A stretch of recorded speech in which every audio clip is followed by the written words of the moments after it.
We have both a 158 grain 38 special, and we have a 158 grain 357 Magnum. Let's try them suppressed and unsuppressed out of this Henry Model X.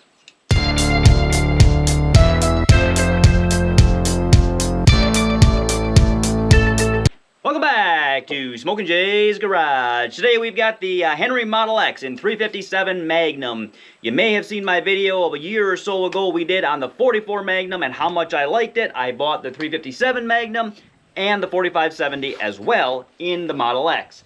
Now, I'm super excited to have this one out because I've shot it a few times and I've really enjoyed it.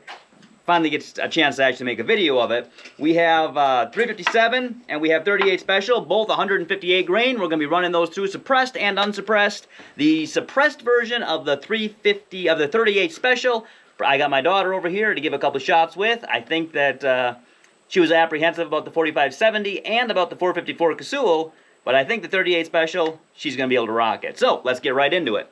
Now this gun is going to hold in 357. It's going to hold 8+1. When you throw a 38 special in it, I don't think you're going to be able to get an extra round unless you're going with a really small round. I don't think you're going to get an entire extra round in there. So consider it to be 8+1, and let's send a couple rounds down range. Got to wait for my earplugs to expand here just a little bit because we don't have the suppressor on yet.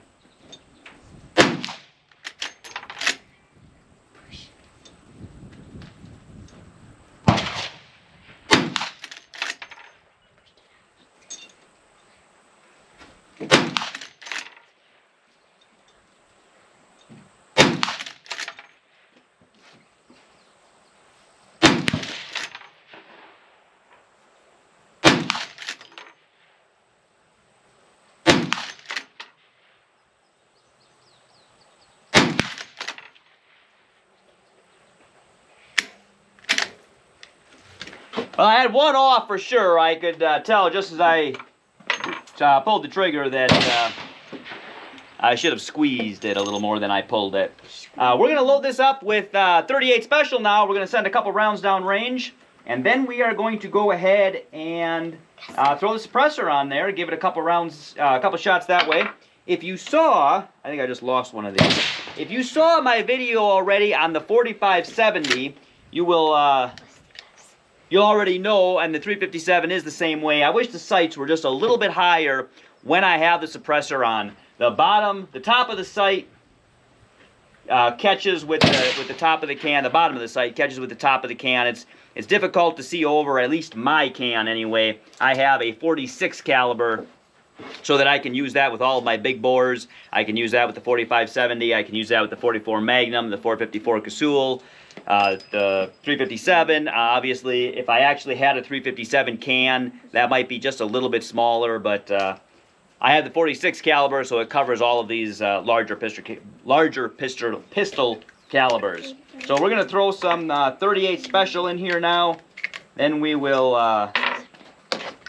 go ahead and we'll throw that can on there for you. Have you take a look at that. Get you a couple of shots in there as well. All right, here we go. Oh, we got one more here. I dropped one. Haha. That's funny.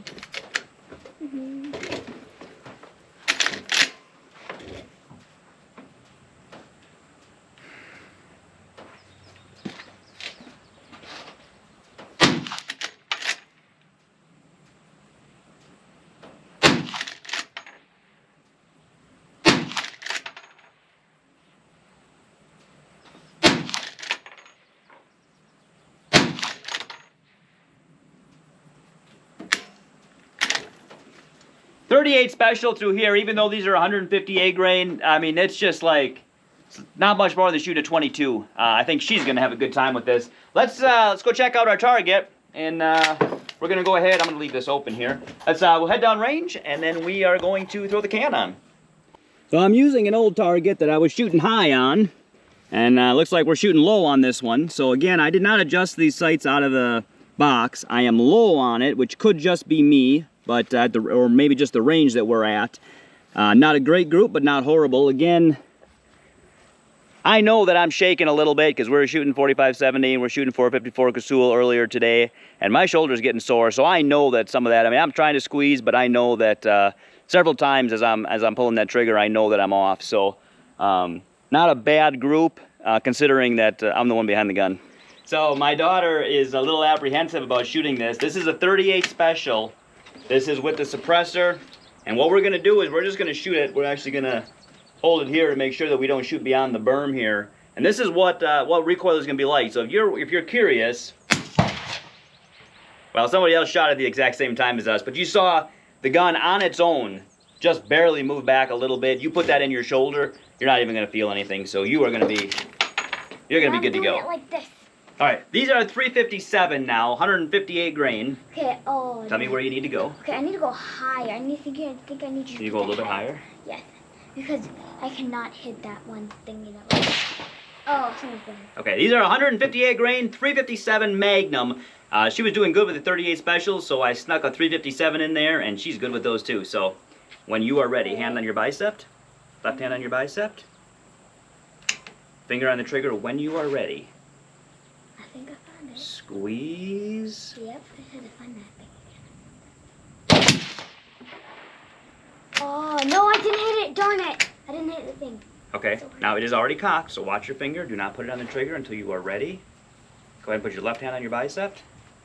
Good job. Squeeze the trigger when you're ready. I think you were a little bit high on that one. Oh, I almost got it. It was hard. No, It is cocked again. Do not put your finger on the trigger until you're ready to shoot. There you go. Left hand on your bicep. Nice job. Oh. Can't tell where you shot on that one. No. Nice job, though. Oh. What do you think? I'm trying. You want to try it again? Yeah. All right. You're gonna like waste all my ammo. So we're gonna Whatever. we're gonna let her shoot a little while here, and then we are going to Let you do it. I'm gonna take a turn before we finish up this video, but I'm gonna just let her have some fun here. So we were shooting at a shotgun shell on top of it. You can see that. Let's turn it to the side here. Can you see?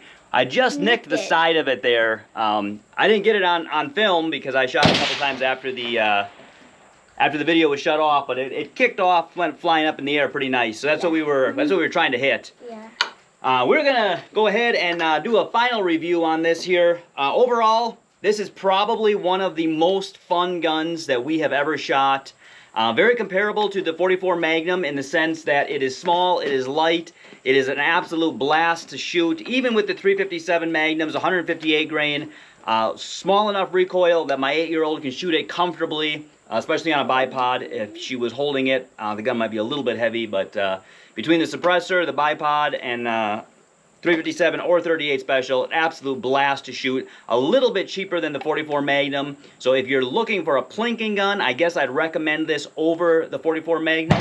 If you're looking for a hunting gun, I would say 44 Magnum over 357 just because you have a little bit more power.